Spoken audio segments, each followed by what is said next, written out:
Hai, Assalamualaikum warahmatullahi wabarakatuh. Apa khabar tuan-tuan dan puan-puan? So jam 8 malam seperti biasa kita live sekali lagi. Malam ni saya nak sembang berkaitan dengan emas sebagai simpanan kecemasan.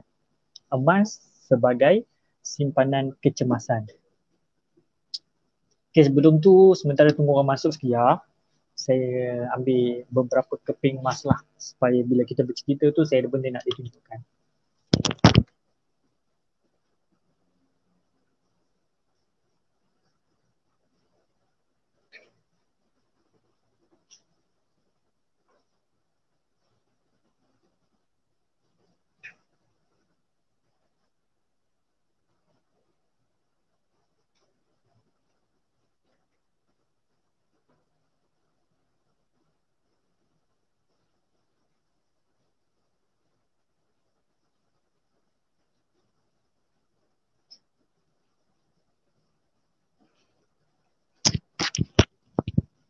Okay, baik. Okay, bismillahirrahmanirrahim. Kita kembali balik bersiaran. So, tadi saya pergi ambil beberapa barang lah sebagai bantuan saya dalam live ni. Okay, baik. Sekejap ya.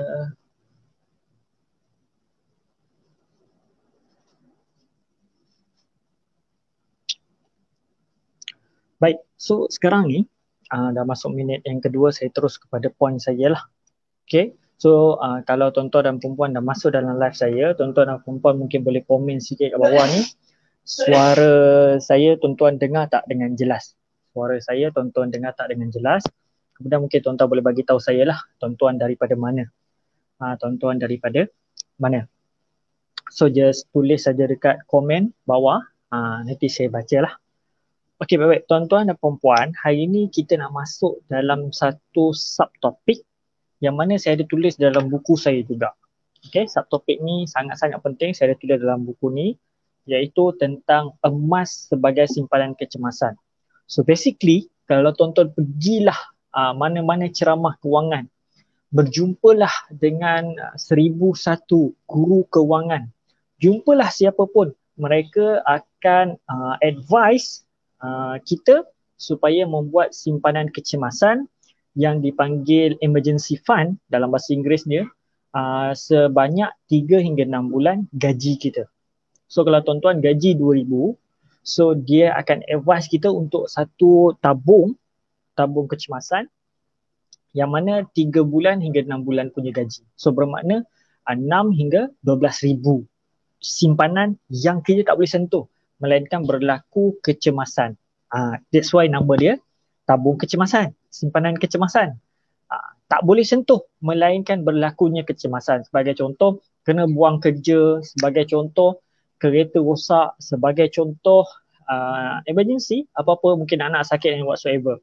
So itu disebabkan namanya simpanan kecemasan.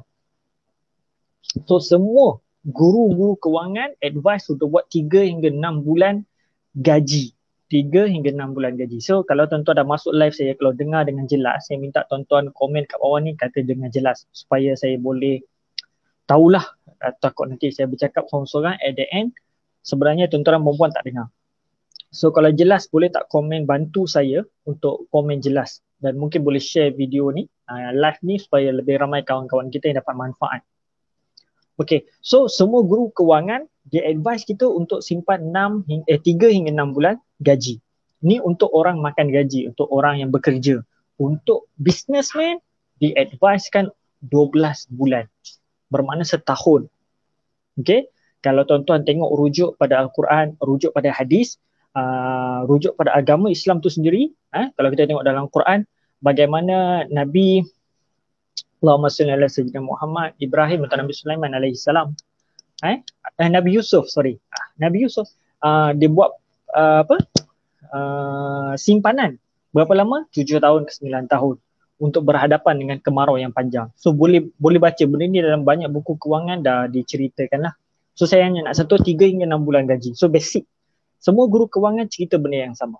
So simpan dalam bentuk apa? Mesti simpan dalam bentuk tunai. Sebab apa tunai? Sebab benda tu mudah untuk dicairkan, mudah untuk kita ambil dapat. Jangan simpan dalam bentuk Mungkin tuan-tuan nak simpan dalam bentuk rumah, mungkin tuan-tuan nak simpan dalam bentuk apa dua segala bentuk lah, yang mana menyebabkan ianya sukar untuk dicairkan. Contohnya tuan-tuan simpan 6 bulan gaji kecemasan dalam unit trust. Saya ada simpanan tapi saya simpan dalam unit trust. So jawapannya itu bukan simpanan kecemasan, itu adalah pelaburan. Simpanan kecemasan ni adalah letak tepi yang mana kita boleh keluarkan duit tersebut dengan sesegera mungkin sekiranya berlaku kecemasan. Sebab apa diletakkan? Sebab nak mudah sekiranya berlaku kecemasan, mudah untuk kita keluarkan duit tersebut. So contohnya kita boleh letak kat mana? So ramai lah pakar-pakar kewangan, dia advise kita untuk letak dekat tabung haji. So tabung haji pun boleh dapat pulangan 5 ke 6% setahun, 5 hingga 6%. So kalau tuan-tuan dengar, saya minta tuan-tuan komen dengar sebab saya boleh baca sikit uraian. Simpanan kecemasan ni adalah letak tepi yang mana kita boleh keluarkan. Nur Hidayah Mazlan, jelas. Okey, terima kasih banyak. So mesti letak dekat satu kawasan, satu tempat yang mana kita boleh senang dapat. Contohnya tabung haji. So tabung haji pun bagi pulangan yang agak baik sebagai tempat yang agak selamat untuk kita letak duit. So tabung haji ataupun ASB 6% ataupun account bank pun boleh juga. Tetapi account bank tak bagi pulangan yang begitu baik lah, hanya 1%. Kurang daripada 1% actually. 0.3, 0.5%. Kurang daripada 1% account bank. Okay, so isu dia kat sini berlaku apabila kita buat simpanan kecemasan tapi tak pernah menjadi. Tetapi tak pernah menjadi. So sesiapa yang ada pengalaman buat simpanan kecemasan tetapi tak pernah jadi, mungkin boleh bagi tahu saya. Mungkin boleh komen dekat bawah, nanti saya bacalah. Buat simpanan kecemasan tak pernah jadi. Letak duit, katanya nak buat simpanan kecemasan untuk 3 bulan gaji. Tetapi at the end of the year, at the end of the bulan ke-6 sepatutnya ada 12,000. Tetapi yang ada RM12. Kan sedih bunyinya. Tapi itulah keadaan dia. So Hairul Hakim, okay, terima kasih. So boleh share saya punya live ni. So bila benda ni berlaku, kita nak cari solusi macam mana kita nak selesaikan masalah ni. Masalah kita dah jumpa. Kita nak buat simpanan kecemasan tetapi selalu tak menjadi. Sebab apa? Bila kita simpan duit, apa yang berlaku? Bila kita simpan duit, apa yang berlaku adalah kita terguna, kita terpakai, kita terswipe, kita macam-macam Lagi-lagi zaman sekarang ni, Amirul Ahmad Tirmizi. Oh, ini sifu dahsyat ni. Okay. Lagi-lagi zaman sekarang ni, everything semua dia adalah bentuk kad, segala-galanya dia adalah bentuk online. So tuan-tuan buka saja Lazada, buka saja Shopee, klik, duit habis dalam account bank. So ini cabaran untuk kita buat simpanan kecemasan. Jadi dia punya solution dia adalah apa? Solusi yang saya nak bagi tahu pada tuan-tuan dan puan-puan malam ni adalah kita gunakan emas sebagai simpanan kecemasan. Okey, kita gunakan emas sebagai simpanan kecemasan. Ini emas. Contoh 10 gram. So emas ni tuan-tuan 10 gram. Sekejap saya buka So emas ni adalah 10 gram. Okay, emas 10 gram. Harga dia berapa? Harga dia sekitar RM3,000. 2008 hingga RM3,000. Senang nak cerita, kita ambil RM3,000. Sebab itu harga paling tinggi pernah capai.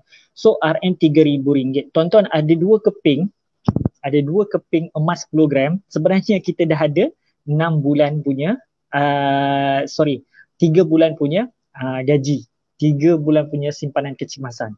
So kalau kita nak 6 bulan, so kena ada 4 keping bersamaan dengan 40 gram. Bila kita ada emas, automatik kita dah freeze kita punya kekayaan. Muhammad Nikman, Hashim, terima kasih. Saiful, terima kasih. So bila kita ada emas, automatik kita dah freeze kita punya simpanan kecemasan. Dah tak boleh dah, pemikiran kita dia akan stop. Dia akan stop, psikologi, pemikiran kita akan stop. Bila kita simpan emas, automatik psikologi akal kita akan berfikir macam mana kita nak tambah lagi emas yang kita ada tadi. Macam mana daripada 10 gram nak jadikan dia 100 gram. Tetapi kalau kita simpan duit RM1,000, psikologi otak dia akan fikir macam mana daripada 1,000 aku boleh habiskan jadi RM10. Aku boleh habiskan jadi RM0. Sebab psikologi duit adalah dihabiskan. Psikologi duit adalah dibelanjakan.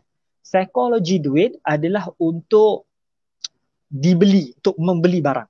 Tetapi psikologi emas, ni bukan saya cakap, Allah sendiri beritahu dalam Al-Quran bahawasanya manusia ni bila dengan emas dia suka kumpul. That's why dalam hadis-hadis Nabi bagi tahu mereka yang kumpul emas dah sampai tahap untuk bayar zakat dan mereka tak bayar zakat, maka di akhirat kelak di neraka semua emas dan perak yang mereka kumpul ni akan dicairkan, kemudian akan dituang ke dalam telinga mereka sehinggalah menggelegak seluruh tubuh mereka. Sebab apa?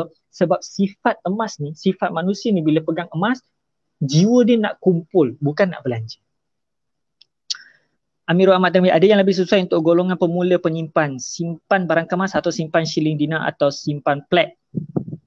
Sekejap lagi saya jawab sekejap lagi saya jawab. So that's why solution malam ni, kenapa kita nak buat satu simpanan kecemasan tak pernah jadi. Solution adalah cuba tuan-tuan dan puan-puan simpan emas. Cuba tuan-tuan dan puan-puan simpan emas. Dan yang menariknya, di Public Gold tuan-tuan dan puan-puan boleh bermula dengan 1 gram. Tuan-tuan puan-puan boleh bermula dengan RM RM100. Abba Gaus Amril Fatihin. Terima kasih. Mungkin tuan-tuan boleh share. Kalau ada apa-apa persoalan tentang emas, just komen dan insya-Allah saya cuba jawab setakat apa yang saya tahulah. Okay. So, kenapa kita tukar duit simpanan kecemasan kepada emas? Yang pertama tadi isunya adalah sebab kita simpan duit tak pernah jadi. Simpan duit tak pernah jadi. That's why kita kena tukar kepada emas. Bila kita tukar kepada emas, insya-Allah sifat emas tu sendiri akan bantu kita untuk menyimpan. Okay, sifat emas tu. Dan benda ni diakui bukan oleh saya, diakui oleh Al-Quran dan hadis sendiri. Kita as a Muslim, cukup 2 perkara ni dah menjadi satu pasak yang besar dalam diri kita untuk kita mula menyimpan emas dan perak. So malam ni saya fokus kepada gold bar lah, ni emas. Okay, so itu yang pertama. Sebagai nak freeze duit supaya kita tak terguna, kita tak terpakai. Yang kedua, kenapa emas? Sebab emas ni magnet kekayaan. Macam saya cakap tadi, psikologi emas, bila kita ada 10 gram, kita dah mula berfikir macam mana nak jadikan dia 20 gram. Macam mana nak jadikan dia 100 gram. Itu psikologi emas. That's why kita panggil emas ni magnet kekayaan. Berbeza dengan wang ringgit. Berbeza dengan wang ringgit. Wang ringgit ni bila kita ada 1,000, jaranglah kita berfikir macam mana nak jadikan dia 2,000. Kebiasaannya orang yang berfikir macam ni, orang yang ada otak businessman, orang yang ada otak pelaburan. Akan tetapi masalah dalam kalangan masyarakat hari ini, mereka ada otak businessman, mereka ada otak pelaburan, tetapi mereka nak cepat. Bila mereka nak cepat, apa yang berlaku? Mereka tersilap langkah. Apabila tersilap langkah, mereka telah masuk dalam neraka kewangan. Maka bila masuk dalam neraka kewangan, maka terkeluarlah satu statement, iaitu tersontot di pintu syurga. Kalau tuan-tuan baca buku Tuan Afiah Makrawi, okay, tersontot di pintu syurga. Okay, ini isu apabila rakyat Malaysia tak ada ilmu, nak cepat, nak kembangkan duit. That's why saya advise semua klien saya, jangan sibuk nak kembangkan duit. First thing first adalah selamatkan duit tu dulu. Then baru kita fikir macam mana kita nak kembangkan duit. So tadi pertama dia dapat freezekan kita punya simpanan kecemasan. Nanti saya baca komen sekejap. Yang kedua, kita jadikan emas ni sebagai magnet kekayaan. Yang ketiga, emas ni adalah kalis inflasi. Okey, kalis inflasi. Kuasa beli dia sangat-sangat stabil. Dan benda ni bukan diakui oleh pakar kewangan semata-mata, diakui juga oleh para agamawan. Tuan-tuan, kalau tak percaya, tuan-tuan boleh tengok dalam hadis-hadis baginda Nabi SAW. Even dalam buku saya ni pun, saya ada tulis tentang sebuah hadis berkaitan dengan seorang sahabat Nabi SAW menggunakan 1 dinar untuk membeli seekor kambing. Dan bijaknya sahabat Rasulullah ni, dengan 1 dinar dia boleh beli 2 ekor kambing. Dan dijual balik 1 ekor kambing dengan 1 dinar. Dan dia kembali kepada Nabi membawa 1 keping dinar dan juga seekor kambing. So Nabi puji sahabat ni sebab dia bijak dalam berniaga. Okay. So that's why saya kata emas ni adalah kalis inflasi. So daripada zaman Nabi 1400, bukan 10 tahun tuan-tuan, bukan 15 tahun, 1400 tahun yang lalu. Okey, 1 dinar mampu membeli seekor kambing. Sehinggalah ke hari ini, kalau tuan-tuan ada 1 dinar, tuan-tuan boleh beli 1 hingga 2 ekor kambing. Berbeza, depends kepada berat dia, depends kepada baka dia. Tuan-tuan mampu untuk beli 1 hingga 2 ekor kambing. That's why saya selalu bagi tahu customer saya, siapa yang simpan 1 dinar, sebenarnya dia dah simpan seekor kambing. Dia dah simpan seekor kambing. Okey, Nasti Padu, Ibnu Hussein, maaf boleh saya tanya dalil Al-Quran yang mengatakan emas itu sendiri yang buat kita untuk menyimpan? Azri Kasim, ada dalam buku saya ada tulis. Sekejap saya bacakan. Sifat emas tu sendiri. Okay, kita bukan nak simpan kosong lah, kan? Sekejap ya.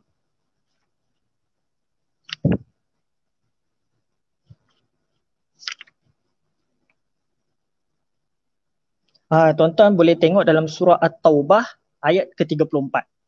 Surah At-Taubah ayat ke-34. Saya bacakan dia punya maksud. Dan orang-orang yang menimbun emas dan perak serta tidak menafkahkannya ke jalan Allah, maka beritahulah kepada mereka, mereka akan mendapat azab yang pedih. Sifat emas tu sendiri adalah orang ni, manusia ni suka kumpul, suka simpan. Dia tak suka nak belanjakan, dia tak suka nak ni. Sifat emas tu sendiri Allah dah bagi tu dalam Al-Quran. Boleh baca dalam buku saya. Dinar dirham versus wang kertas. Okay.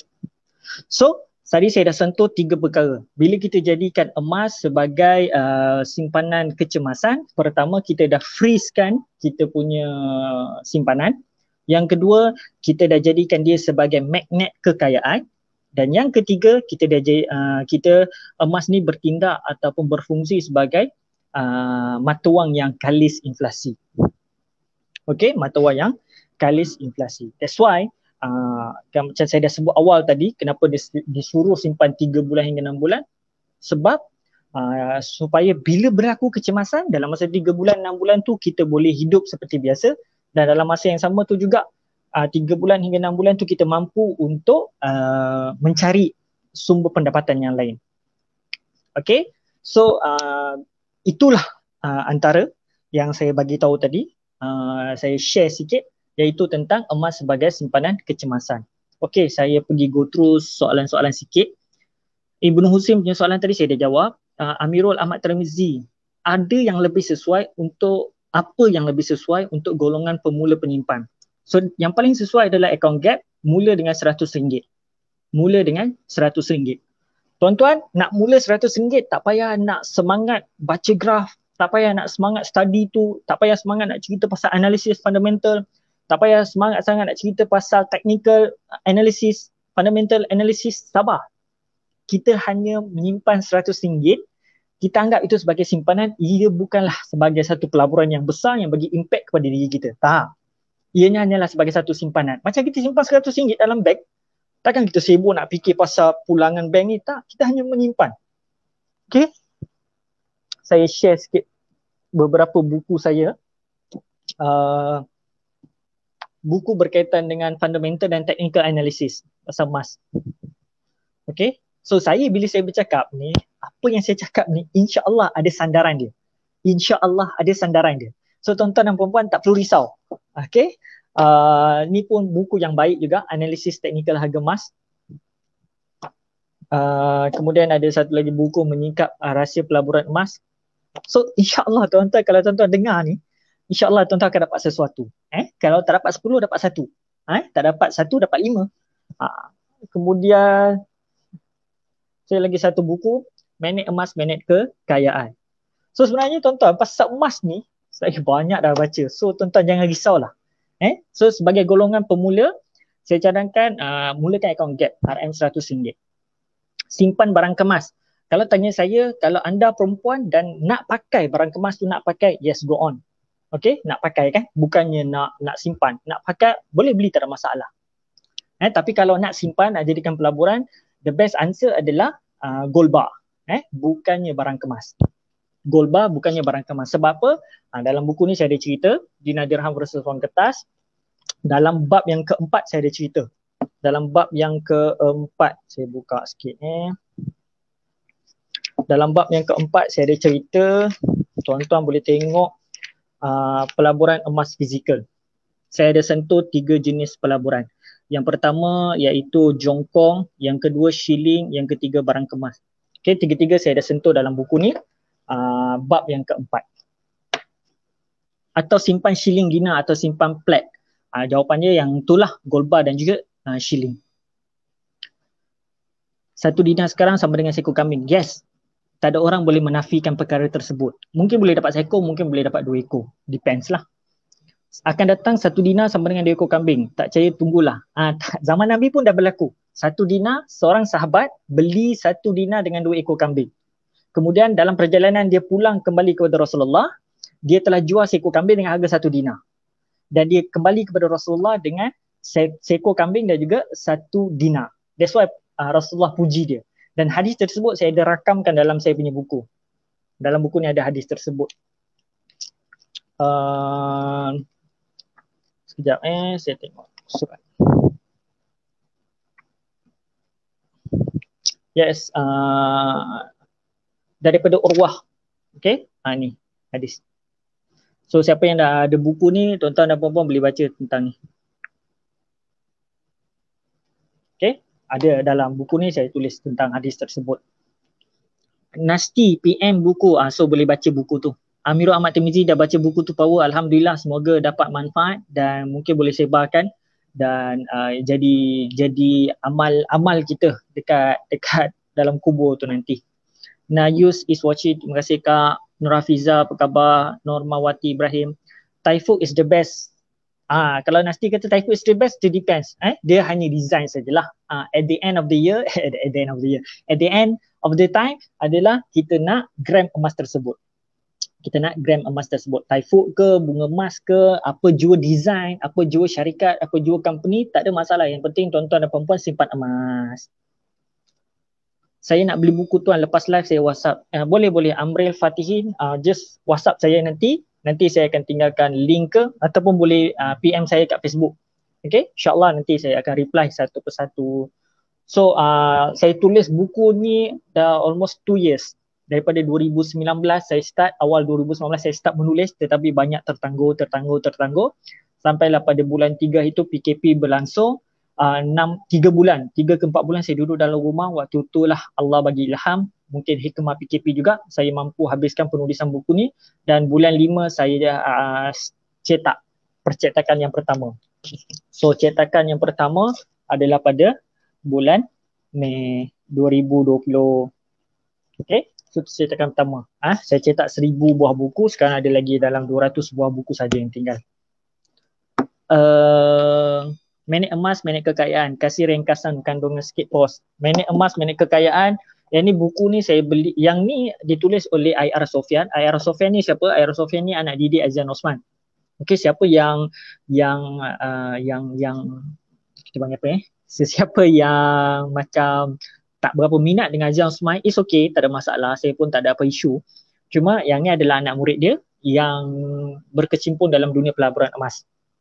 So saya beli waktu tu, saya pergi attend IMKK lah, Intensive Minute Kekayaan dan Kejayaan, Dr. Azizan. Tak kisahlah dia doktor ke whatsoever. But then sekarang ni dia adalah Datuk Wira Azizan Osman. Dia baru dapat gelar Datuk. So buku ni cerita tentang apa?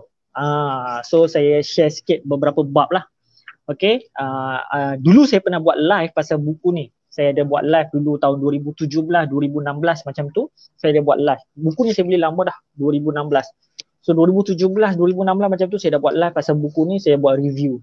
So dia ada cerita sikit tentang 10 rahsia minda jutawan logam, iaitu strategi Ar-Rahnu, sedut duit daripada organisasi berduit. Yang ni semua topik-topik ni menarik, tetapi tuan-tuan dan puan-puan perlu hati-hatilah supaya kita tak tersilap langkah. That's why dalam buku saya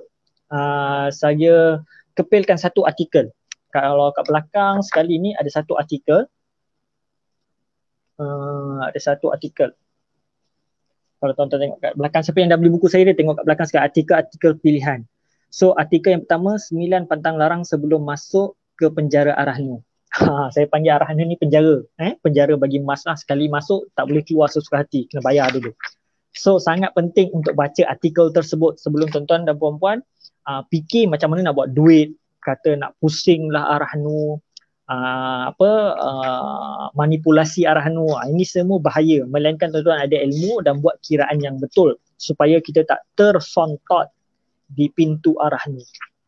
Selain daripada tu, saya dah tulis juga pasal arahnu. Sekejap Tadi tu bab 9 Bab 9. Kemudian saya ada tulis bahagian arahnu, iaitu sekejap. Saya ada tulis bahagian arahnu iaitu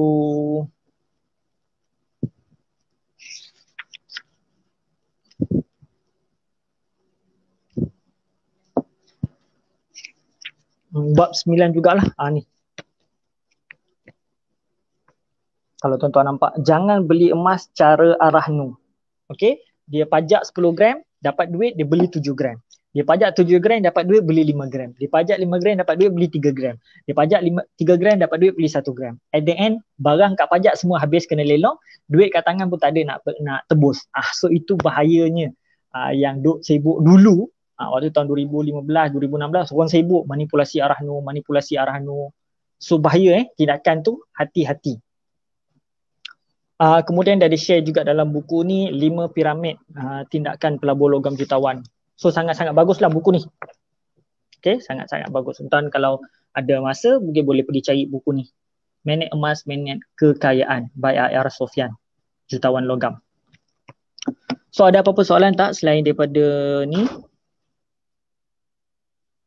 Okey, satu lagi soalan yang saya ada dapat dekat dalam channel Telegram saya, iaitu orang tanya saya sama ada nak lansaikan hutang atau buat simpanan dulu. Sama ada nak lansaikan hutang atau buat simpanan dahulu. So kalau tuan-tuan pilih apa? Kalau tuan-tuan buat pilihan apa? Mungkin tuan-tuan boleh komen, saya baca sikit apa pandangan dan strategi tuan-tuan dan puan-puan, kita boleh berkongsi, tak ada masalah. Pada masa-masa akan datang kalau tuan-tuan berminat untuk buat live dengan saya, just inform saya. Nanti kita mungkin boleh berkongsi. Kalau tuan-tuan ada pandangan yang berbeza dengan saya terima, tak ada masalah. Kita berbeza pandangan, kita meraihkan pandangan daripada semua orang. Even dalam buku saya ni pun kat bahagian belakang ni pun saya tulis. Okay, saya tulis kat situ. Pertama saya tulis ini bukan buku teori konspirasi. Buku ini syarat dengan fakta dan dalil. Kita terbuka kepada perbezaan. Tetapi mengatakan sesuatu pihak itu salah tanpa hujah, ia menyerlahkan lagi kebodohan seseorang individu. So, saya tak ada masalah. Tuan-tuan tak agree dengan saya, tak bersetuju dengan saya tak ada masalah. Kita meraihkan perbezaan. Okay? Cuma tuan-tuan bila tak setuju, keluarkanlah fakta. Keluarkanlah hujah tuan. Janganlah sembang kosong. Kalau tuan-tuan next time, kalau nak buat live dengan saya, boleh WhatsApp saya, PM saya kat Facebook. Kita boleh buat bersama-sama. Tak ada masalah. Sama ada kita nak collaborate ataupun kita nak sama-sama each other ada pandangan masing-masing, saya terbuka. So, apa pandangan tuan? Kalau orang tanya, nak lansaikan hutang dulu ataupun nak buat simpanan? Mana satu yang paling penting? Lansaikan hutang atau simpan? Saya nak baca komen tuan-tuan. Ada yang nak komen tak? Ada dalam 12 orang ni, tak ada masalah. Tuan-tuan boleh share. Mungkin dalam 12 orang. Yang tengok sekarang 12 orang, nanti live ni akan kekal di Facebook dan ramai lagi yang akan dapat manfaat. Mungkin tuan-tuan punya sharing dekat bawah ni nanti akan beri manfaat pada orang lain. Dan kita tak tahu, mungkin itu adalah asbab kita masuk dalam syurga Allah. Saya pernah dengar satu kisah. Sementara tu tuan boleh komen lah dulu tentang kalau ada duit nak lansaikan hutang atau nak simpan dulu. Kalau ada duit nak lansaikan hutang ataupun simpan dulu. Boleh komen kat bawah. Saya share satu cerita daripada guru saya. Dia kata satu ketika bila kita jumpa semut, kita minum air, dalam air tu ada semut tu tengah berenang nak selamatkan diri daripada lemas yang whatsoever. Orang ni pun tadi angkat semut tadi pakai jari dia, kemudian dia letak dekat meja. Kita tak tahu, mungkin orang ni orang baik, dia buat, ini cerita rekaan semata-mata, okey, tapi nak bagi tahu jangan kita pandang remeh, pandang kecil amalan-amalan yang ringkas, amalan-amalan yang mudah. So dia kata barangkali mungkin itulah asbab dia selamatkan seekor semut yang tenggelam, yang hampir lemas, dia selamatkan semua tu, itulah sebab dia masuk ke dalam syurga. Bahkan apa benda yang dia buat selama ni, Quran, solat, apa semua, boleh jadi ada riya, ada takabur, ada sum'ah dan sebagainya, tetapi dengan amalan dia tolong semua tadi, itu Allah pandang. So jangan kita pandang remeh dengan amalan-amalan yang ringkas. Contoh ada idea, just jot down dekat bawah, saya baca. Kena tengok dulu berapa tinggi faedah untuk simpanan tu, Nur Atika. Sebab hutang kebiasaannya fix. Rate 1 Jim. Assalamualaikum salam. So, yes, saya sokong dengan Nur Atika. So, jawapan dia adalah, kalau tanya saya, nak ada duit, nak buat simpanan dulu ke ataupun nak lansaikan hutang? Jawapan saya adalah, lansaikan hutang seperti biasa. Okay? Contoh, kita ada hutang kereta RM400 setiap bulan. So, bayar macam biasa. Jangan tak bayar. Bayar macam biasa 400 setiap bulan. Lebihan duit buat simpanan. So bermakna serampang dua mata. Kita buat 2 in 1. Tetapi kalau kita dapat cash in hand, contohnya macam KWSP, katakanlah kerajaan buat keputusan untuk rakyat Malaysia keluarkan 10,000 daripada akaun satu. Saya dah tulis satu artikel dekat Facebook saya berkaitan dengan perkara ni. Tuan-tuan dan puan-puan boleh share lah supaya ramai lagi dapat manfaat. Saya kalau dapat 10,000 tu apa benda yang saya buat? Yang pertama, saya akan settlekan hutang-hutang tunggakan. Sekiranya ada tunggakan hutang. Tunggakan kalau hutang tu kita boleh bayar, mampu bayar macam biasa, kita bayar macam biasa. Kalau ada tunggakan, kita settlekan tunggakan. 50% daripada duit tadi, kita settlekan tunggakan. Dan kita buat advance payment untuk 2 bulan atau 3 bulan. Advance payment untuk 2 bulan atau 3 bulan. So kita tak perlu berfikirlah 2 atau 3 bulan akan datang tentang hutang tadi. So 40% daripada duit tu tadi kita gunakan untuk beli emas dan perak. Pelaburan emas lah kita letak. Kita freezekan duit tadi dalam emas. Dan 10% lebih kurang dalam RM1,000 kita boleh mulakan bisnes, kita boleh mulakan jadi ejen mana-mana syarikat, atau kita boleh buat belanja dapur. So itu saya punya pandangan secara peribadi berdasarkan buku-buku yang saya baca, berdasarkan seminar-seminar yang saya pergi. Itu adalah pandangan saya orang kecil dalam bidang kewangan dan pelaburan emas. Red One Gym, buat 2 sekali. Yes, saya setuju. Contoh gaji 2,000, 1,000 bayar hutang dan perbelanjaan, 1,000 lagi simpan dan tukar kepada emas. Yes, tak ada masalah. Betul? Terpulang. Tuan-tuan nak tukar 50%, 50%, ataupun 70-30 terpulang. Ikut kemampuan dan poket masing-masing. That's why Public Gold sediakan satu platform yang sangat baik, iaitu menyediakan platform account gold accumulation program, akaun mengumpul emas. Akaun mengumpul emas, program mengumpul emas. So sangat-sangat bagus sebab boleh bermula dengan RM100 sahaja. So itu yang terbaiknya lah Public Gold, which is ada beberapa syarikat ataupun bank yang telah ikut jejak langkah Public Gold. Yang pertama adalah Kuwait Finance House, telah buat dulu akaun simpanan emas. Kuwait Finance House. Kemudian lepas Kuwait Finance House diikuti oleh Public Gold, dan hari ni tuan-tuan boleh tengok dekat Bank Muamalat Islam. Bank Muamalat pun telah ikut langkah Public Gold dan Kuwait Finance House dalam memastikan ataupun memasyarakatkan emas dalam kalangan rakyat Malaysia. So itu satu perkara yang sangat baik. Tuan-tuan nak beli kat mana, tuan-tuan belilah, tak ada masalah. Saya tak ada isu. Asalkan tuan-tuan dan puan-puan simpan emas. Sebab emas ni dia ada satu benda yang sangat special dan dia tak ada dalam pelaburan lain. Dia tak ada dalam pelaburan lain. Emas ni sangat-sangat special lah. That's why saya melekat dalam dunia pelaburan emas hampir 5 tahun. Sebelum ni kalau siapa yang pernah duduk dengan saya, dia tahulah saya 2 tahun kerja di bank. 2 tahun kerja di bank. Kemudian setahun saya duduk dalam dunia unit trust, saya jual insurans, dan saya nampak banyak lompong. Banyak lompong dalam pelaburan-pelaburan tersebut. Saya tak nafikan benda itu sangat baik, sangat bagus. Even saya pun baca buku-buku tentang pelaburan-pelaburan. Contohnya ini buku-buku tentang pelaburan ASB, Pendekar Keyboard. Siapa yang kenal Khairul Izwan, dia ni bagus, buku dia sangat bagus berkaitan dengan ASB. Siapa yang baca sangat-sangat baik. Saya tak ada masalah.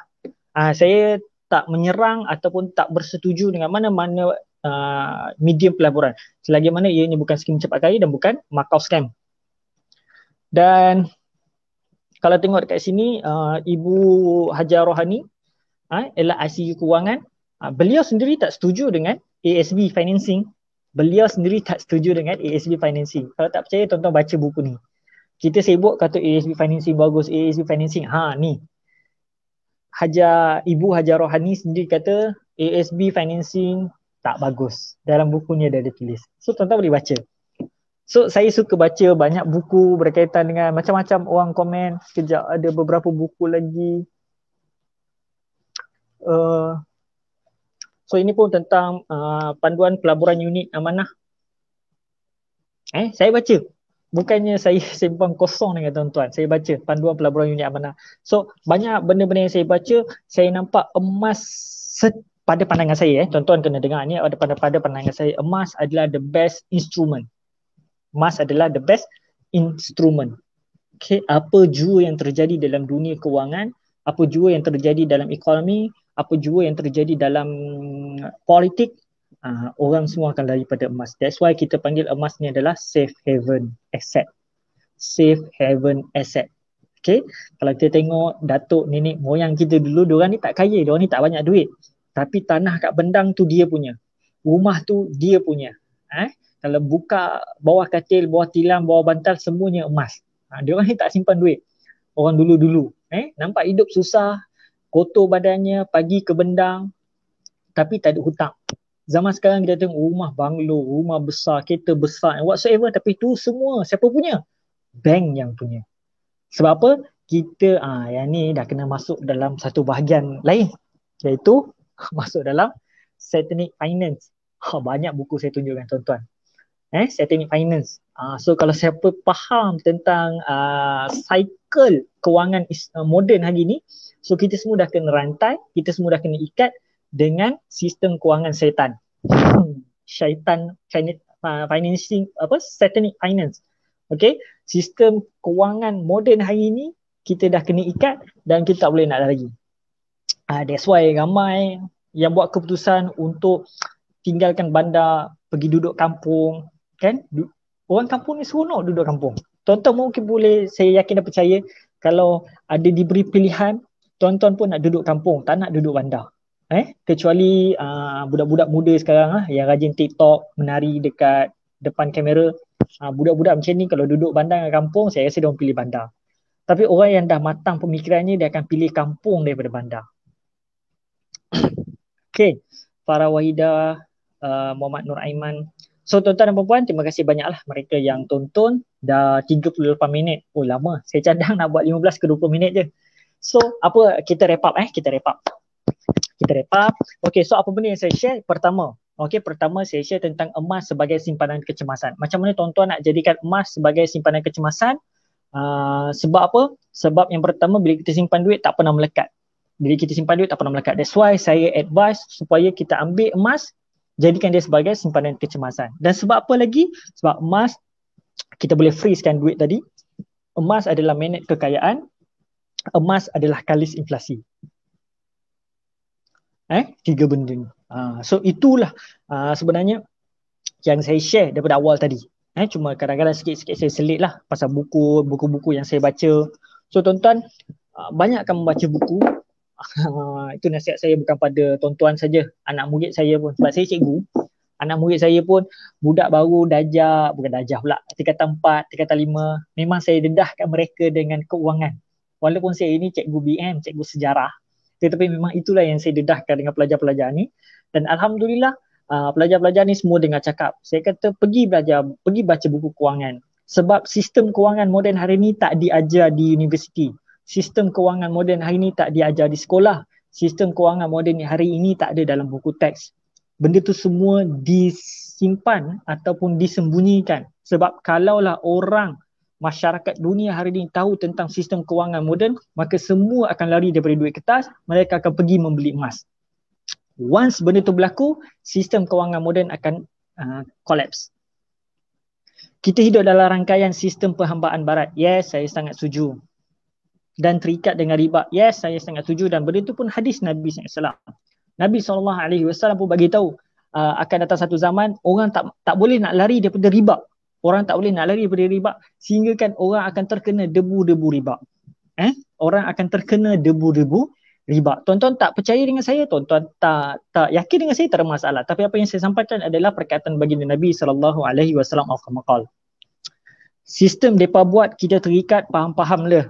Yes, nak buat macam mana?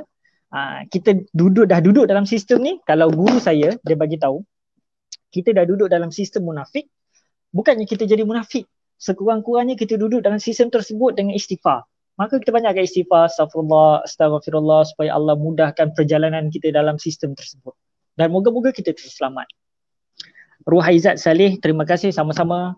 Okay, so saya harap tuan-tuan dan perempuan dapat manfaat daripada live saya. InsyaAllah besok malam pun pukul 8 malam saya akan bagi lagi knowledge yang baru. Tengoklah apa benda yang saya baca siang, malam saya akan kongsi balik. Kemudian saya akan share pada besok pukul 8 malam. Kenapa saya buat pukul 8 bukan pukul 9? Sebab saya tak nak tuan-tuan dan perempuan pergi buka TV3 tengok berita. Okay, saya nak ajar tuan-tuan jangan tengok berita. Okay, jangan tengok berita TV3 sebab terlalu banyak benda-benda negatif vibes yang dihantar. Cerita pasal pembunuhan, cerita pasal rumah terbakar, cerita pasal kecurian, semuanya benda negatif masuk tertanam dalam otak. So yang akan keluar daripada mulut kita benda-benda negatif juga. Jumpa kawan kita cerita pasal, kau tahu tak semalam ada rumah terbakar? Yes, kita ambil tahu, tetapi bukanlah kita setiap malam pukul 8 sampai pukul 9 tanam negative vibe dalam otak kita. Jangan tuan-tuan. Pukul 8 sampai pukul 9 sepatutnya adalah waktu kita dengan Tuhan. Kalau orang lama-lama antara maghrib isyak kan dia dengan Tuhan, dengan tasirah ke ceramah ke benda-benda yang dapat ilmu. So saya nak ajar tuan-tuan perempuan untuk duduk bersama saya. Saya pun dah lama tak tengok berita. Kadang-kadang saya swipe dekat Facebook je lah tengok latest punya information tentang benda-benda yang berlaku hari ni. Tapi tak perlu kita letak satu masa 8-9 tengok berita, 8-9 tengok berita. Ini mentality dulu. Tolong jangan tanam benda ni dalam otak anak-anak kita. Even anak-anak kita hari ni pun, anak-anak kita, saya tak kahwin lagi even budak-budak zaman sekarang ni pun, dia tak tengok berita. Tapi apa yang dia tengok? Dia tengok TikTok, dia tengok Twitter, dia tengok Facebook. So sangat-sangat bahaya. So kitalah tugas sebagai orang-orang dewasa untuk bantu mereka supaya kalau nak duduk dengan TikTok, cari benda yang manfaat. Kalau nak duduk dengan Twitter, cari benda yang manfaat. Nak duduk dengan TV, cari benda yang bermanfaat. Kenapa subjek emas ni tak ada dalam pendidikan? Sebab habislah orang tertentu yang cipta sistem ni. Yes, for sure lah. Okay, so tuan-tuan ada masa, tuan-tuan ada duit, pergilah beli buku. Okay, buku banyak tuan-tuan simpan sama. So kalau tuan-tuan nak dapatkan buku saya, Dina Dirham versus Wang Kertas, boleh PM saya. Nanti saya akan tinggalkan saya punya WhatsApp. Ataupun tuan-tuan yang tengah bergerak ni, boleh WhatsApp saya. Dan nampak yang ni, Telegram t.me/Syawal Amiron. Tuan-tuan boleh subscribe saya punya channel Telegram. Dekat sana saya share ilmu emas setiap hari. Saya share ilmu emas setiap hari satu minimum. Kalau semangat saya share lagi banyak. Okay, so berita tak perlu tengok, Nur Atika yes. Tapi benda-benda macam ni kita tak perlu nak cerita dengan orang. Orang yang tak faham bila kita cakap macam ni nanti dia ingat kita ni gila. Tuan mana beli buku-buku yang banyak tu? Banyak. Saya beli start daripada tahun 2012, 2011. Saya dah mula membeli buku-buku tentang kewangan, tentang ekonomi, tentang sejarah, sastra. Itu bidang saya lah, saya minat. Novel baru tahun ni saya start baca-baca novel-novel. Sebelum ni saya tak baca novel. Sebab saya dapat advice daripada guru saya. Dia kata, Syawal, you kena baca novel supaya apa? Supaya pertama, you punya imajinasi lagi besar. Yang kedua, bila you bercerita dengan pelajar, bila kita berhadapan dengan pelajar, kita boleh bawa pelajar ke dalam dunia fantasi. So itu advice daripada dia. That's why saya mula start baca novel. So jangan baca satu buku, bacalah pelbagai genre buku supaya ilmu kita luas, dan bila lebih banyak kita membaca, maka otak kita ni akan terbuka dengan lebih luas. Dan kita tak sempitlah pemikiran kita. Akan tetapi seluas mana pun pemikiran kita, jangan kita jadi liberal. Okay, bahaya. Okay, saya tak nak panjang-panjangkan lagi. Dah banyak kali dah akhir at the end tertarik sampai 1 jam. So besok dirham tuan, insya-Allah tengok macam mana apa yang boleh saya baca, apa saya refresh. Nanti insyaAllah saya akan share. Tuan-tuan, siapa yang nak beli emas boleh WhatsApp saya. Ini 10 gram. 10 gram bunga emas. So boleh WhatsApp. InsyaAllah nanti saya bantu yang terbaik untuk tuan-tuan dan perempuan. Okay, wallahualam. Semoga bermanfaat. Semoga pertemuan kita malam ni walaupun secara alamiah diberkati Tuhan dan majlis kita malam ni dipandang oleh Tuhan. So dan ada pahala dalam majlis kita. Moga-moga ada manfaat. Assalamualaikum warahmatullahi wabarakatuh.